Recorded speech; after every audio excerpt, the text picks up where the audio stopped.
మీ పేరండి? నా పేరు అబ్దుల్ వహీద్. ఏం చేస్తారండి? Auto driver. ఓకే, ఇప్పుడు జూబ్లీహిల్స్ ఉప ఎన్నిక అంటున్నారు, మరి జూబ్లీహిల్స్ ఉప ఎన్నికలో ఎవరు గెలుస్తారు, ఏ పార్టీ గెలుస్తుంది అంటే ఏం చెప్తారు? అంటే క్యాండిడేట్ బట్టి ఉంటది. ఏ క్యాండిడేట్ ఉంటే ఎట్లా ఉండడో, ఎలా ఉండడో, ఎందుకు ఎట్లా ఉందో ప్రొపోజల్ చూసి ఓటేస్తారు. ఇప్పుడు బీఆర్ఎస్ నుంచి మాగంటి గోపీనాథ్ గారి సతీమణి సునీత గారికి అయితే కన్ఫర్మ్ అన్నట్టు మాట్లాడుతున్నారు. బీఆర్ఎస్ నుంచి కనుక సునీత గారు నిలబడితే గెలిపిస్తారా? గెలిపిస్తారు. ఎందుకు గెలిపియాలి అంటే ఉంది అట్లా. సునీత గారికి స్కోప్ ఉందా? స్కోప్ ఉంది. అంటే ఇప్పుడు సెంటిమెంట్ వర్కౌట్ అయ్యే అవకాశం ఉందంటారా? భర్త చనిపోయారు కాబట్టి ఆ సెంటిమెంట్ అదంతా కూడా ఓట్ బ్యాంక్ రూపంలో ఆమెకు ప్లస్ అయ్యే అవకాశం ఉందా? ఉందందుకే కదా గెలుస్తుందని అంటున్నాము. కాంగ్రెస్ ప్రభుత్వం పోయింది. ఎందుకు పోయింది? మీకు అదే ఎందుకు పోయిందని అంటే ఏ హామీలు ఇచ్చినా కూడా ఏది నెరవేర్చలేడు.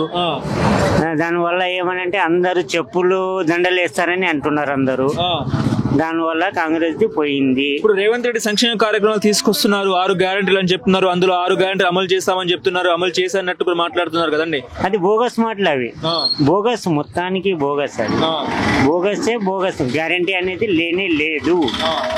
దానివల్ల వాళ్ళు పోయింది గ్యారెంటీ. మీకు 12,000 సంవత్సరానికి ఇస్తామన్నట్టు కూడా మాట్లాడారు కదా ఆటో డ్రైవర్లకి.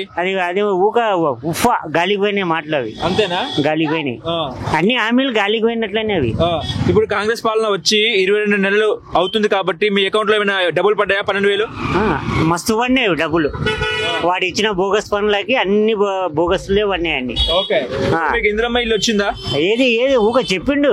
ఎవరికి వచ్చినాయో, ఎవరికి లేదో, ఎవరికి ఇచ్చినాడో, ఎవరికి లేదో. ఓకే, ఇప్పుడు మీ ఇంట్లో 2,500 వచ్చిందా ఎవరికైనా?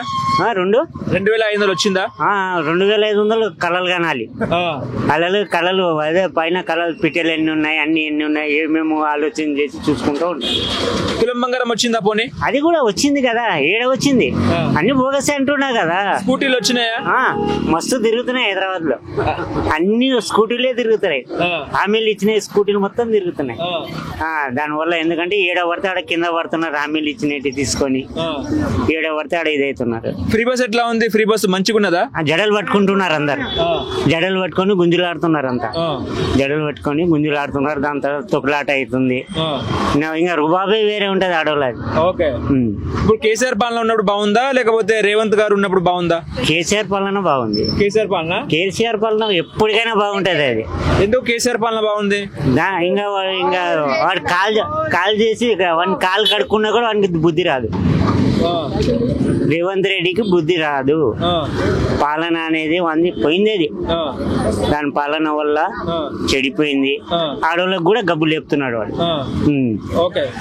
మొగళ్ళు చీరలు కట్టుకున్నాలా, ఆడవాళ్ళు ప్యాంట్లు వేసుకున్నాలా. మొగళ్ళు ప్యాంట్లు, ఆడోళ్ళు ప్యాంట్లు వేసుకోవాలి, మొగళ్ళు చీరలు కట్టుకోవాలి.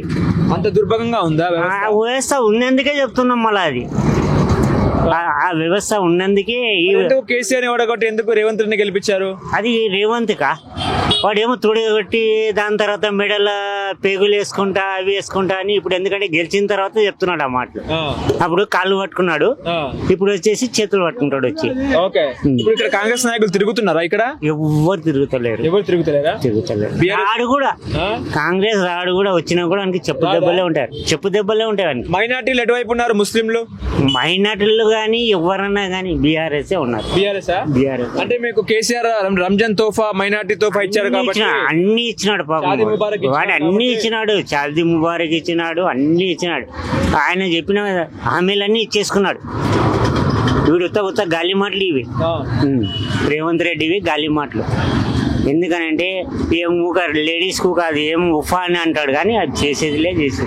ఇక్కడ ఇంటి నుంచి తెచ్చేస్తాడా లేడీస్ కి పైసలు? ఇప్పుడు తెలంగాణకి ఎంత బొక్క పెడతాడో వానికే తెలియదు, రేవంత్ రెడ్డికే తెలియదు. ఫ్రీ బస్సులు అని అంటున్నాడు కానీ వానికి ఎంత పెడతాడో వానికే తెలియదు, తెలంగాణకి అమ్ముతాడో తెలియదు. 2 విధానాలు ఉన్నాయి. వేస్ట్. బీఆర్ఎస్ ఎంత మెజార్టీ వస్తుంది చెప్పలేం. హైలైట్ మెజార్టీ వస్తుంది. అది వస్తే బీజేపీ ఎట్లా ఉంది? బీజేపీ గురించి చెప్పలేము సార్, అది బీజేపీ గురించి చెప్పలేము. బీఆర్ఎస్ గురించి చెప్పగలుగుతాం, బీజేపీ చెప్పలేము. ఇక్కడ ఏ పార్టీ స్ట్రాంగ్ గా ఉంది? స్ట్రాంగ్ అనేది అని అంటే లోపల ఇదే ఉంది, బీఆర్ఎస్ ఉంది. చెప్తారు కానీ కాంగ్రెస్ అని, కాంగ్రెస్ లేదు. Right, done.